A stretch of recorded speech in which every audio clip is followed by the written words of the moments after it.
Well, thanks so much for your order and your confidence in our company. It means a lot to me. Yes, we're excited about using your product and service. And I'm going to make sure that everything goes 100% as planned.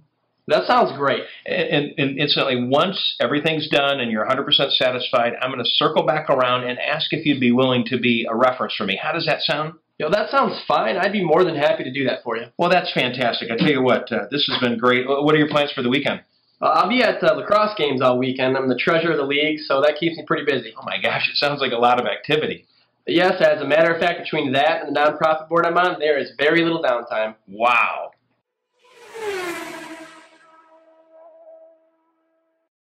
So what just happened there? Well, what we want to cover right now is the preparation to ask for referrals. What are the things that you need to do as a sales professional to prepare yourself to go back and ask for referrals? And this is a critical step in the sales continuum. Everything is built around this last step of going back, documenting the value you brought to your customer, and then asking for referrals in exchange for that. If you don't do this, then you're simply going to be cold calling forevermore. As I like to say, cold calling is God's punishment for not getting referrals. And this is a difficult habit to break. Psychology of Selling principle number 13 talks about the fact that it's very difficult to break old habits. And our old habit is typically to close a sale and then to immediately move on to the next opportunity. It comes from being in what I call a microwave environment. Microwaves outsell crockpots 10 to 1, and the reason is we want it fast.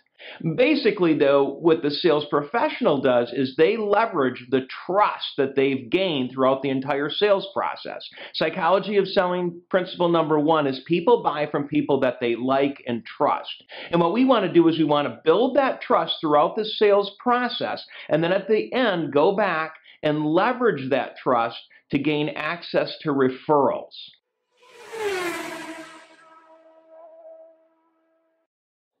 The first thing you're going to do is you're going to set the expectation when you close the sale that you're going to come back at the end once the sale is finished and the product and service have been installed and everything is great. You're going to come back and ask them if they'd be willing to be a reference for you. You saw that on the illustration, and the language is basically something like this. After you've closed the sale, it's the last thing you mention. It's, you know what, I tell you what, one last thing. I'm going to make sure that everything goes great, that you're 100% satisfied, and once you're satisfied and everything's great, I'm going to circle back around, and I'd like to have you be a reference for me. How does that sound? Now, at this point, remember, this is an assumptive question. You're not really asking. You're just assuming that they're going to be willing to do this. No one's going to say, no, I wouldn't be willing to do that. This is before you've even began the process. You've literally just closed the sale. Now, this is key because for them, they have made a commitment. Psychology of Selling principle number 9 is a series of small commitments leads to a big commitment. And the second thing is you've created a level of obligation. Psychology of Selling principle number 8 shows that if you can obligate somebody, then later you can call them on that obligation and they'll typically follow through. But there's another piece here. You have also made a commitment and you are also obligated because you told them that you were going to be 100% accountable and that you were going to circle back, and once they are completely satisfied. And that's key. So you've made a commitment and so have they.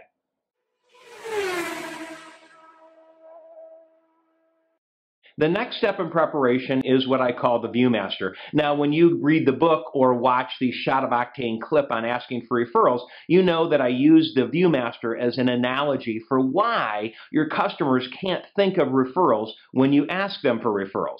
And we talk about the disc, that little round disc that is placed into the Viewmaster that allows you to see things when you look through the Viewmaster. And that's the analogy we use about the 2 critical pieces of information that you need to have in preparation for the appointment where you ask for referrals. The first comes from your circles of influence or lead partners. As you'll recall, in that video series, I talked about the fact that there were 4 steps in creating your circles of influence. And I said that the first step was critical because we would be using that information with referrals. Well, now is that time. Step number 1 was to ask the question, what are the conditions that exist when somebody needs my product or service? Why did they need your product and service? And you had a list of between 3 to as many as 10 different reasons or conditions that existed when somebody would need your product or service. That is the first disc that you need to have in preparation for the referral appointment. The second is, what circles does your customer run in? Now, what I mean by that is that's the second disc. We need to know what conditions exist when people typically need your product and service. And second, we need to know, unique to the customer that you're calling on to ask for referrals, what are the circles they run in? What I mean by that is, what associations do they belong to? What professional organizations are they a member of? Are they involved in some sort of sports league? Are there boards that they're on? Perhaps it's nonprofit organizations that they volunteer their time for. Maybe religious organizations. You need to understand what vendors that company uses, and even some of the clients that the company has. When you know that, then you know the circles that they run in. Now, some of this you'll pick up literally when you're just walking around with your customer day one on that very first appointment. Psychology of Selling principle number 16 clearly illustrates that your customer is more comfortable with you when you walk and talk. While when you're walking and talking, you should be looking on the walls for the professional organizations that your customer is a member of. Next, you can literally write that down early on in the process. Along the way, they're going to mention things. Maybe you ask them, what are you doing this weekend? Or what are you doing next week? And they'll tell you that they have a board meeting. They'll tell you that they have a sports engagement over the weekend. Those are critical elements that you need to write down throughout your sales process. Also, you can follow different social networking and social media sites to identify what groups or circles your customer runs in. You need to have that information in preparation for the appointment where you ask for referrals.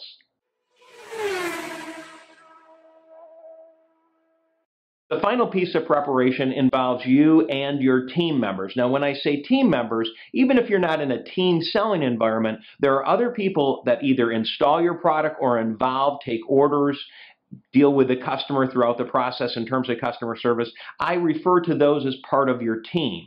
And in this step, we're trying to reinforce to our customers that we do what we say we're going to do. We followed through, and we want to reinforce to them that that's who we are. And next, it also gives us an opportunity to pair ourselves with a positive for those situations where us or our team member have gone above and beyond to meet the needs of the customer. Now, remember the decision map. The decision map was basically a very visual instrument to help our customer identify a number of things. And one of the key items was the criteria. Now, in the decision map, we wanted to go back to the customer and understand basically what were they looking for? How are they going to make the decision to buy from us versus somebody else? When did they need it? The time frame. Now, these are three important elements in the criteria, because if you don't meet their expectation of what they wanted, how they wanted it, and when they wanted it, then frankly, you haven't earned the referral. Well, it's important that you capture that information and write down what their criteria was. That goes for you and your team. And Psychology of Selling principle number 18 clearly illustrates that we only can keep about 7 to 10 things in our short-term memory for about 15 to 30 seconds. So one of the pieces that you want to do with your team is to reinforce to them that anytime that they have met the expectation of the customer or gone above and beyond for the customer, that they let you know that information, that they write it down and they get it to you, because that information is critical on that day that you go in and ask for referrals. In most cases, that information is in one of your next step emails. Remember the next step process. Go back and watch that shot of Octane. Critical piece, because that document is also what you'll be using when you go back and meet with the customer in terms of what their expectations were and the fact that you met or exceeded their expectations. And last but not least, you need to follow through. Frankly, there are only two reasons you're not getting referrals. Number one, you aren't asking, or number two, you don't deserve them. Well, frankly, if you don't follow through, then you don't deserve the referral. So follow through, build trust, reinforce to your customer that you do what you say you're going to do, pair yourself with many positives throughout this process, and now you're prepared to go back. Follow through with each one of these preparation techniques, and you're ready to cross that finish line.